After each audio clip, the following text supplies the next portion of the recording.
Ayan na. So, anong topic natin ngayon? Sinong babanata natin? Sinong awayan natin? Ayan ka na naman, Udang. Relax lang. Masyado ka nagmamadali. Magkakaroon ka ng linya dyan. Antayin mo lang si Bibang. Naku, ayan na naman kayong dalawa. Bibi, Udang. Kailan ba kayo matatahimik? Ang ingay-ingay nyo. Paano tayo tumatawag sa ginagawa nating reaction?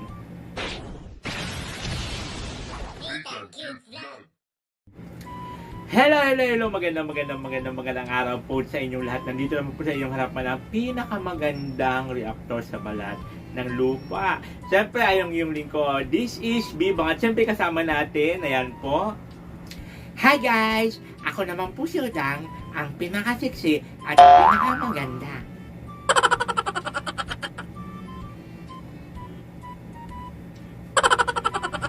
Hello guys! Ako naman po si B-Boy, ang taga-saway sa bunganga ni Udang.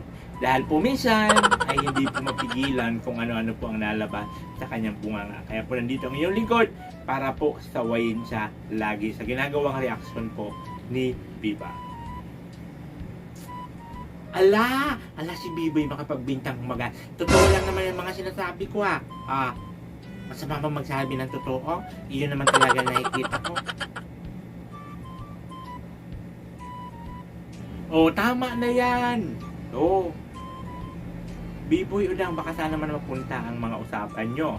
So, ayan, siyempre, bago po ang lahat, promote po namin sa inyo ang aming YouTube channel. So, ayan. Udang, yung YouTube channel natin. So, ayan po no? Meron din po kaming YouTube channel. Ayan po yung aming YouTube channel. Baka po may mga hindi pa po nakapag-subscribe. Baka naman po, subscribe nyo na, pa-share nyo na lang yung video. Awa na kayo sa amin. Wala na kaming views. Wala na rin kaming review. Paano na lang? Asa na ang hostisya? Wala na views. Ang views na dun sa viral. Dun sa mga away-away. Sa amin, good vibes lang. Walang views. Ayan po, at siyempre meron po kaming Facebook page. Ayan po kay B-Boy. Yung Facebook page natin, pakipromote nyo. Ayan, at siyempre meron din po kaming Facebook page. Ayan po no? Sa mga hindi pa po nakapag-follow, papalo nyo naman po yun. At pa-share nyo na rin po ng mga videos namin dyan para po mas marami ang makapanood ng mga ina-upload namin mga videos. So ayan po yung aming YouTube channel, ang aming Facebook page. At syempre wag po natin kakalimutan, ayan, Bal Santos Matumbang, Atin na Vlog and Kalingap Rob. At ang lahat po ng mga Kalingap vloggers, charity vloggers, and of course mga Kalingap reactors, sa lahat na po ng mga charity vloggers dito po sa Pilipinas. So ayan na. So, anong topic natin ngayon? Sinong babanata natin? Sinong awayan natin?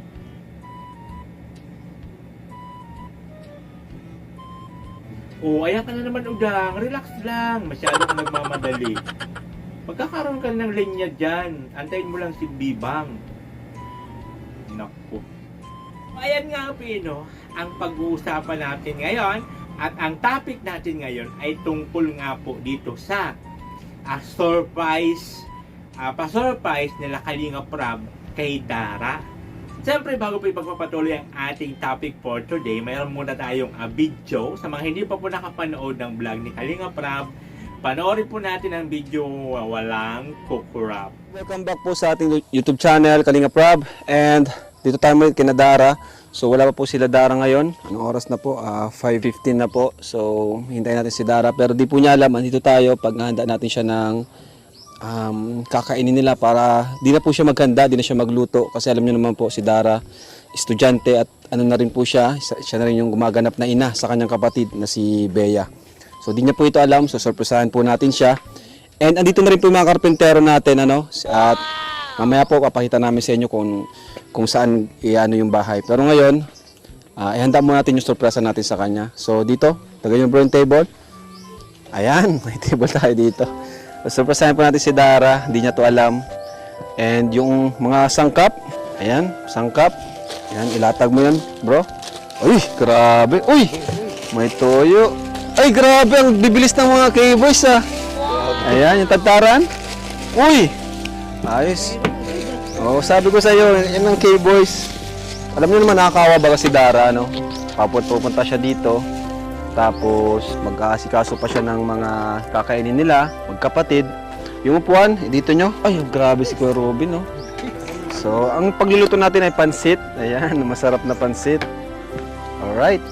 So, dito. Upo kayo, Kuya. Upuan mo na. Upuan mo na, Kuya. Ayan. Ito nating mga, tulong-tulong po tayo ngayon sa paghanda nito. Alam naman po natin kung anong oras si darating kasi may contact naman po tayo kay Kuya Arnel, no? So, alam natin kung anong oras siya makapaghanda po tayo. Kaya bilisan nyo na. Bilisan na po natin. Tulong-tulong na po tayo ngayon. So ayan mga kalingap, habang nag-ready sila ng lulutuin, dito tayo ngayon sa lupang pagtatayan po ng bahay ni Dara. So ayan, nakapag-decide po sila na dito na lang daw po sa malapit sa dati nilang bahay. Although medyo liblib nga, Pero okay lang po yan, at least. Dito kasi matagal na sila dito, kaya alam naman nila ang mga patakaran dito. Ayan po sila Super Mac, sinisimulan na po agad nila. So, yan po, sinisimulan na po ngayon ang bahay nila Dara kasi tapos na po yung kay Samantha. Kaya ito, sila Super Andoy, Super Mac, si Jaime. Kasukat naman kay Samantha. Pero yung bubong, ganun. Maganda. Oo. Yan yung dati nilang bahay, Kuya? Yung dati nilang bahay. Andito si Bea, Ano, Bea? Very good si Bea, ang bait. Nandito lang siya, hinihintay niya si ate niya. Ayan. Hinihintay mo si ate mo? Apo. Oo. Hayaan mo, pagluluto na namin kayo para si ate mo ay hindi na mapagod, Ayan. At ito, sisimulan na yung bahay niyo, Bea, masaya ka, Bea? Sisimulan yung bahay mo? Apo.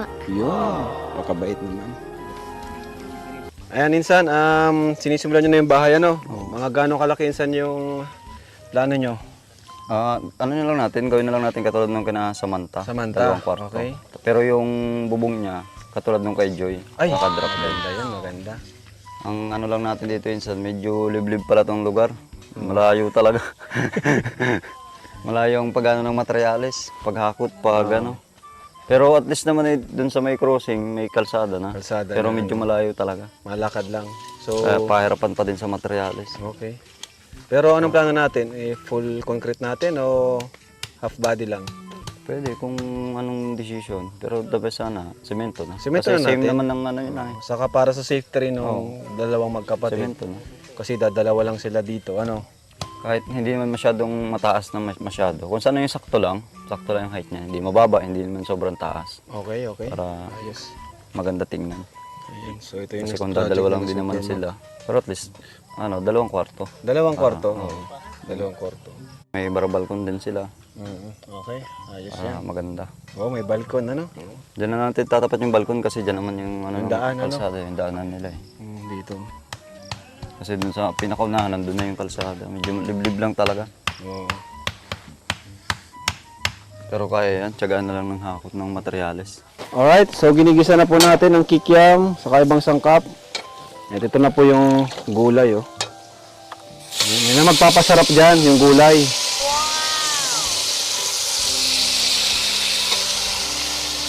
Bango! Nakakagutom! Surprise! Woo!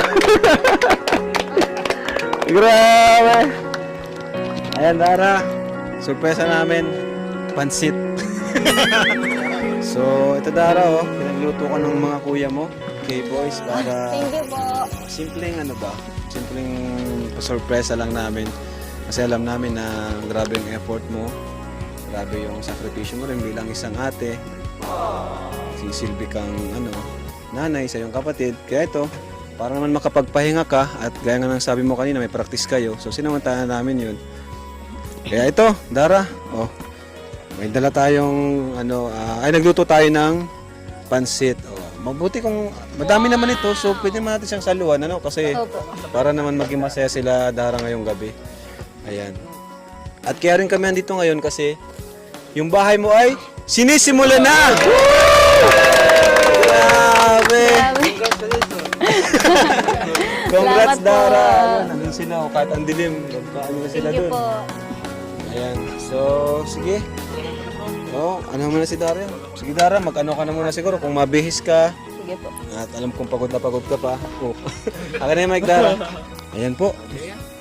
Success yung ating So ayan surprise. na nga po yung video no. So kitang-kita natin na sobra naman talaga ng surprise itong si Dara dahil hindi niya akalain na nasa bahay nila si Kalinga Prab. Diyos ko dahil pinagluto pa sila na kung alit-alit para pagdating ni Dara kakain na lang, sisibog na lang, wala na siyang iisipin. So mayroon pa po yung kung gusto niyo po makita yung kabuuan ng kanyang video, punta lang po kayo sa channel po ni Kalinga Prab. At hindi lang yan bibang, masisimulan na rin po ang kanilang bahay. Ayan, napakaswerte po talaga ni Dara dahil sa dami po ng mga nangangarap na matulungan ni Kalinga Prab ay isa po siya sa mga mapalad na napili at nakita ng mga scouter para pabahayan. Wah! Ang swerte-swerte talaga ni Dara, di ba? Di ba? Swerte-swerte niya. So, pati yung mga ibang angels ang swerte-swerte, Huwag lang silang gagaya doon sa isa. Doon sa nakinig sa mga bulong-bulong. O, ayan na naman tayo, Udang. Pasaway ka talaga eh. Una nga, sabi ni Kalinga Prab, paulit-ulit ka dyan. Ang hirap naman ito ni Udang, Naku, ayan na naman kayong dalawa. Biboy Udang, kailan ba kayo matatahimik? At ingay-ingay nyo. Paano tayo tumatawa sa ginagawa nating reaction? Ay, naku. O ikaw, B-boy, ano yung maisasuggest mo? Ano yung mga mungkahi mo? Kuro-kuro o kung ano-ano man dito sa vlog ni Kalinga Prab, dito sa pa-surprise nila dito kay Dara.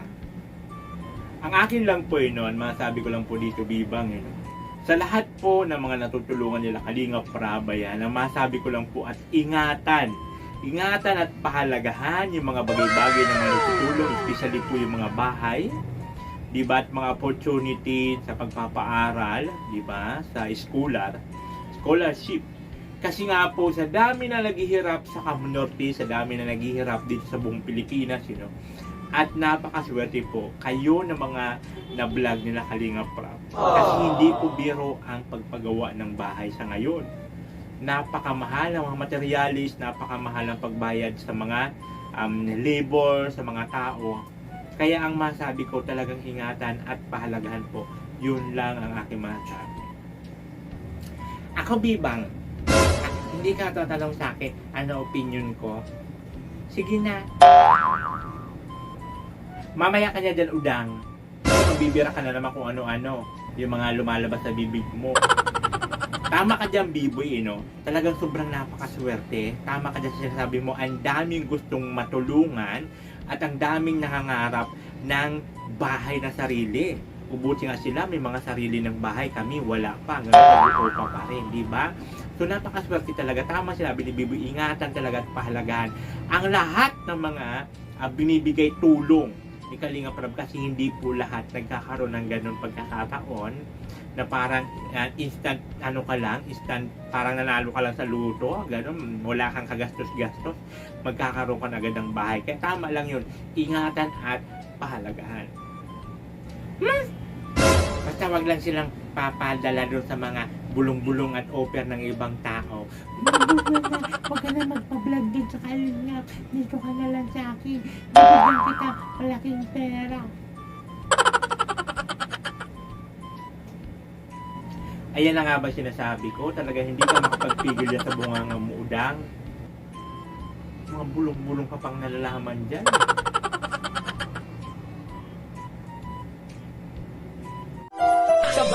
Halika at tumawa ka, Nathan Cute Vlog ang magpapasaya. Handa rin tumulong sa mga kapwa, pagtulong sa nangangailangan di magsasawa. Nathan Cute Vlog ang hanapin.